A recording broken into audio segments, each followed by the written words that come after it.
Bom, gente, nesse vídeo aqui eu vou falar um pouquinho mais sobre termodinâmica e o que essa termodinâmica vai ter a ver com a mecânica estatística que a gente está fazendo até agora. Primeira coisa que eu quero falar é qual é a situação física que a gente está considerando de fato quando a gente faz todo aquele papo lá do princípio canônico. Aqui eu já fiz algumas vezes esse desenho, mas a ideia é a seguinte: eu tenho aqui um sistema, algum ambiente aqui, e os dois estão interagindo ao longo da borda do sistema. Mas tem algumas coisas que são bastante específicas nessa situação. A situação que o pessoal chama, né, de tanto situação canônica, então às vezes de ensemble canônico, também se dá o nome de ensemble canônico todos os estados possíveis do sistema que satisfazem essa situação física, ou seja, é um nome um pouquinho sobrecarregado. Mas essa ideia do ensemble canônico é a seguinte: não só tem essa situação que eu tenho um sistema interagindo com o ambiente, a única coisa que o meu sistema e o meu ambiente pode trocar é energia. Ou seja, eu não posso, por exemplo, trocar partículas entre o sistema e o ambiente. Essa é uma situação física diferente que, inclusive, a gente vai considerar mais para frente. Mas é uma situação diferente da do ensemble canônico. Então, o sistema e o ambiente a gente só pode trocar energia. Tem algumas coisas que estão fixas, tanto no sistema quanto no ambiente. No ambiente está fixa a temperatura e no meu sistema estão fixos o número de partículas e o volume. Podem ter outras variáveis que são relevantes para descrever o meu sistema, mas daí também teriam fixas. Ou seja, a única coisa que pode mudar é realmente a energia e o ambiente está sempre na mesma temperatura. E só podem trocar energia entre si, o sistema e o ambiente. Em termodinâmica, essa situação é a situação. A gente tem também essas ideias que se eu tenho um sistema interagindo com o ambiente, só podem trocar determinadas coisas, você tem as chamadas representações termodinâmicas. E a representação termodinâmica dessa situação é a da energia livre, de Helmholtz. Energia livre de Helmholtz. E a ideia é que cada representação vai ter um potencial termodinâmico. E esse potencial termodinâmico, você conhecer ele, vai te dar a equação fundamental, ou seja, a equação que dá todas as informações termodinâmicas do seu sistema. Nesse caso, a gente já está falando da energia livre de Helmholtz, que é uma função F da temperatura, do volume e do número de partículas, e se existirem das outras variáveis extensivas no meu sistema, então aqui eu tenho potencialmente outras variáveis extensivas, ou seja, é o potencial termodinâmico do tipo de energia em que a única variável intensiva dele é a temperatura. Essa é uma outra maneira de se pensar na energia livre de Helmholtz. Ela está relacionada com a energia livre, com a energia interna e com a entropia, segundo U menos TS. E nessa situação física que eu estou considerando, eu tenho lá no sistema, no ambiente a temperatura T, eles estão interagindo só por troca de energia, você conhecer a energia livre de Helmholtz te dá todas as informações termodinâmicas. O que eu queria falar é que vai ter uma conexão entre essa energia livre e a função de partição que apareceu lá no meu princípio canônico. Em particular, o que eu vou mostrar para vocês é que a energia livre vai ser menos kBt vezes o logaritmo natural da função de partição. Ou seja, eu conhecer a função de partição vai me dizer quem é a energia livre. E logo, a função de partição tem todas as informações termodinâmicas do meu sistema. Nessa situação física que eu estou considerando aqui, a situação do ensemble canônico. Para mostrar isso daqui, eu vou, na verdade, estudar o que está acontecendo com as derivadas do logaritmo natural da minha função de partição. A gente já viu na aula passada que del beta, ln de z, era basicamente menos da minha energia interna. Que eu vou mostrar agora o que acontece se você deriva com uma variável diferente do beta. Ou seja, o beta vai ser uma variável especial, exatamente porque a temperatura tem um papel especial na situação do ensemble canônico. Então vamos supor que eu tenho aqui uma Hamiltoniana H, que ela dependa de algum parâmetro θ. Ela pode depender de vários parâmetros, mas vamos imaginar que eu estou mantendo todos os parâmetros dos quais ela depende constantes. Eu vou deixar o θ variável. Vamos ver o que acontece quando eu derivo o logaritmo da função de partição com respeito a esse parâmetro θ. Esse θ poderia ser, por exemplo, coisas como número de partículas, volume, etc. Esse tipo de coisa que eu estou pensando.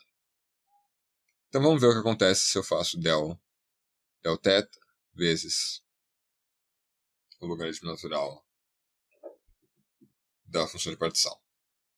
Então aqui, a ideia é bem parecida com o que eu fiz na derivada do beta. Então você vai ter basicamente 1 sobre z,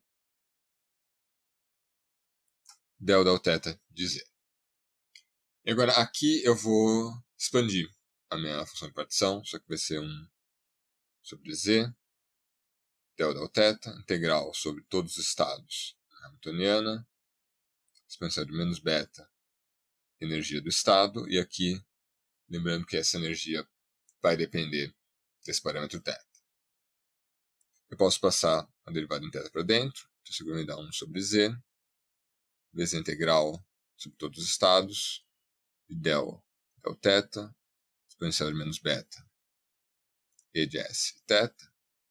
E agora, derivando, isso aqui eu posso usar agora a regra da cadeia para me escrever 1 sobre z, integral sobre todos os estados, e que eu vou ter menos beta vezes del θ, vezes exponencial de menos beta, e de s e θ. Isso vezes isso.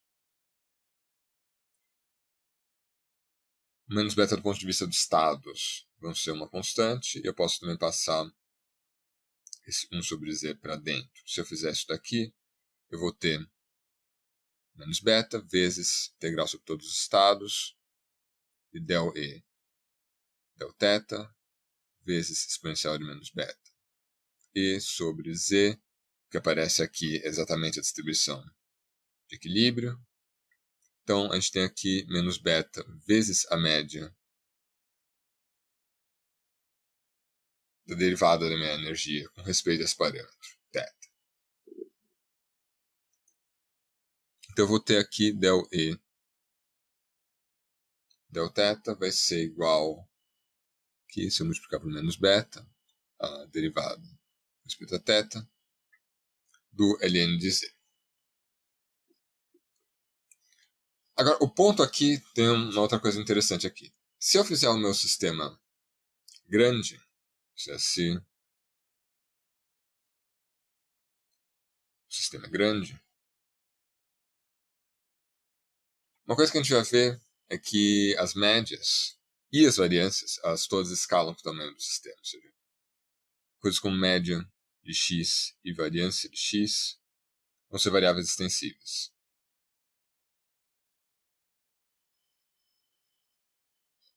Se o x é extensivo. A gente já viu isso com a energia, que a energia a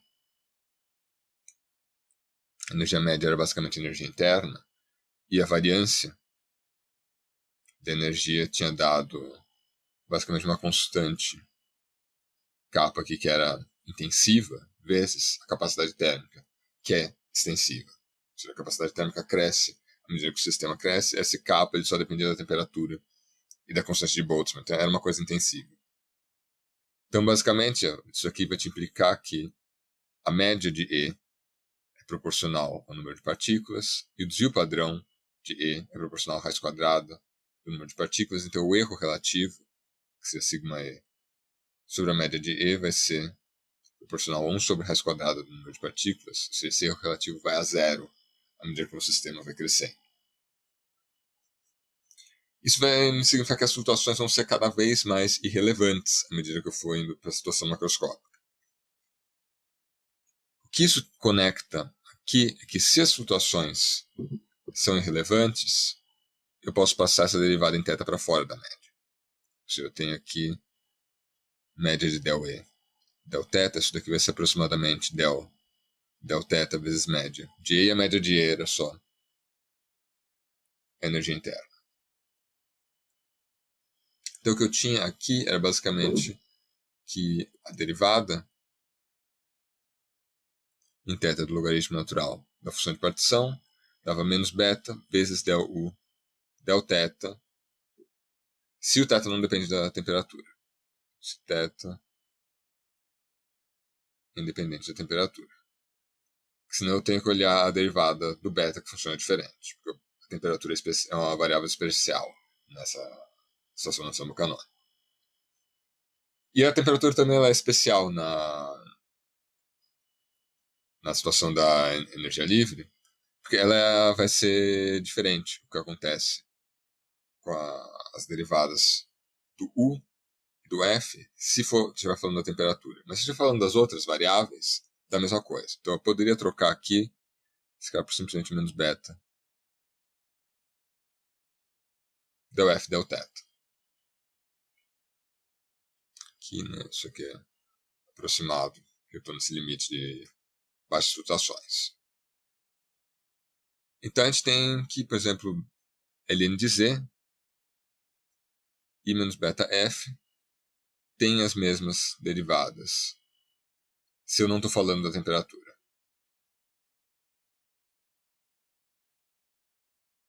Então, basicamente o que eu estava querendo mostrar é que o f menos kbt ln de z, se eu passar, né, o kbt dividindo, você vê que isso é a mesma coisa que dizer que o ln de z menos beta f. Então eu já provei uma boa parte daquela igualdade. A única coisa que eu preciso provar é que eles meio que derivam igual com a temperatura. Isso daqui é um pouquinho mais complicado exatamente porque eu vou ter acesso meio que a derivadas da energia interna, olhando o meu ln de z. E essas derivadas vão estar falando de coisas diferentes do que a energia livre. Então aqui a gente vai fazer um truque diferente para olhar o que está acontecendo com a temperatura. Eu vou agora considerar uma situação que todos os parâmetros, exceto a temperatura, estão variando. E eu vou mostrar que, usando a diferencial de energia, eu consigo terminar essa prova. Agora, a ideia é você considerar o seguinte diferencial. D de U vezes beta. Aqui você começa usando a regra do produto, então isso vai ser U de beta mais beta du. E o que eu estou interessado é mostrar que o ln de z é menos beta f mais alguma constante, né? Que eu estou mostrando basicamente que eles têm as mesmas derivadas, então eles só vão poder diferir de uma constante. Essa constante vai ser zero, mas eu vou, na verdade, precisar usar uma coisa um pouquinho mais avançada para mostrar que essa constante é realmente zero. E agora eu vou olhar também o que eu usei aqui atrás, que eu sei essa derivada aqui. Então isso aqui vai me dizer basicamente que d de ln de z, nessa situação que eu só estou variando a temperatura, d de ln de z vai ser igual a menos u de beta. Isso aqui só t varia. Só estou variando a temperatura do meu ambiente. Essa é a única coisa que está variando, todo o resto está constante. Nessa situação, então, você tem d ln de z é menos u de beta. E a ideia é você pegar isso daqui e substituir. Aqui, se você fizer isso, você vai ter d de u beta igual a menos d de ln de z mais beta du. Agora eu posso pegar esse cara e passar para cá e escrever o seguinte. Isso aqui vai implicar que d de u beta mais ln de z é beta vezes du. E agora, finalmente, eu vou usar a diferencial do u. Esse daqui vai estar vindo lá da representação de energia. Vai me dizer que du igual a t ds. Nessa situação que só a temperatura varia, na representação de energia isso corresponde a uma situação em que só a entropia varia. Então a gente vai ter aqui basicamente então que d de U beta mais ln de Z igual a beta vezes T ds. Agora, aqui eu vou usar que o beta é 1 sobre kbt. Então, isso daqui é a mesma coisa que dizer que D de U sobre kbt mais o ln da função de partição é igual a 1 sobre kb vezes ds. Agora, a constante de Boltzmann é um número, então eu posso multiplicar dos dois lados e passar para dentro das diferenciais. Então isso aqui vai me dar que D de U sobre T mais KB ln da função de partição é igual a D de S. Então agora eu cheguei aqui em duas funções que eles têm o mesmo diferencial. Então essas duas funções elas são basicamente idênticas, exceto por uma constante aditiva. Então isso daqui te dá que U sobre T mais KB ln de Z é igual a entropia mais alguma constante Czinho. Seria mais ou menos como se fosse uma constante de integração. E você basicamente integrou os dois lados da equação aqui.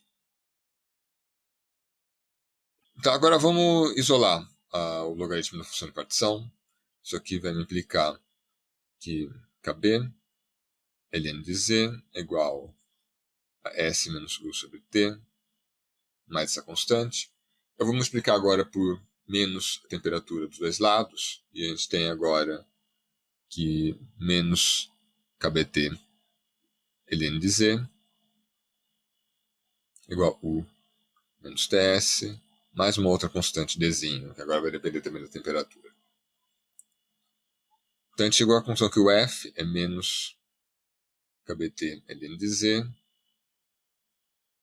mais alguma constante D. A gente vai ver mais pra frente que essa constante é zero. Mas na verdade a gente vai precisar fazer umas considerações que vêm na verdade da mecânica quântica. Ou seja, a mecânica clássica não consegue te argumentar por que essa constante tem que ser zero. Só te diz que o F menos kbt ln de Z são iguais a menos de uma constante. Então é por isso daqui que a gente vai fazer duas coisas. A gente vai estar quase sempre indo atrás da função de partição, ao invés de estar indo atrás da função do princípio canônico, porque a função de partição é que vai acabar te dando quem é a energia livre e logo as propriedades termodinâmicas. E aí a gente vai completar, pelo menos a priori, aquela conexão que a gente está querendo fazer lá desde a primeira aula, né, entre mecânica e termodinâmica. Pelo menos nessa situação do ensemble canônico, isso daqui resolve o problema. E uma outra coisa, a gente precisou fazer aquela aproximação, né, que o delta θ de E era θ de E. Isso daqui está assumindo que flutuações são desprezíveis, então a gente vai estar sempre olhando uma situação macroscópica. Ou seja, essa equivalência aqui, ela é uma equivalência que funciona só no limite de tamanhos grandes, tamanhos macroscópicos, que a gente também chama de limite termodinâmico por causa disso. Se eu quisesse ser bastante rigoroso, o que isso daqui estaria me dizendo é o seguinte, que Fzinho, que eu vou definir como F sobre N, ou seja, a energia livre por partícula, vai ser o limite. O número de partículas está indo para o infinito de menos kbt sobre N, o logaritmo natural da função de partição. Ou seja, se fosse ser extremamente rigoroso, essa daqui, na verdade, é a conexão com a termodinâmica, entre o que a gente está fazendo lá na mecânica estatística e o que a gente está realmente verificando na termodinâmica. Um outro detalhe também, do ponto de vista lógico, é que eu assumi que a termodinâmica faz sentido. Então, uma outra maneira um pouquinho mais contida, digamos assim, de interpretar esse resultado é que se a termodinâmica faz sentido, ela vai ser descrita pela mecânica estatística, basicamente isso. Só que experimentalmente você sabe que a termodinâmica faz sentido, então você não precisa ser tão solipsista assim. Bom, eu vou parar por aqui para esse vídeo. No próximo eu vou mostrar um exemplo de que a gente vai olhar essa energia livre de Helmholtz e calcular todas as coisas que tem para calcular no gás ideal.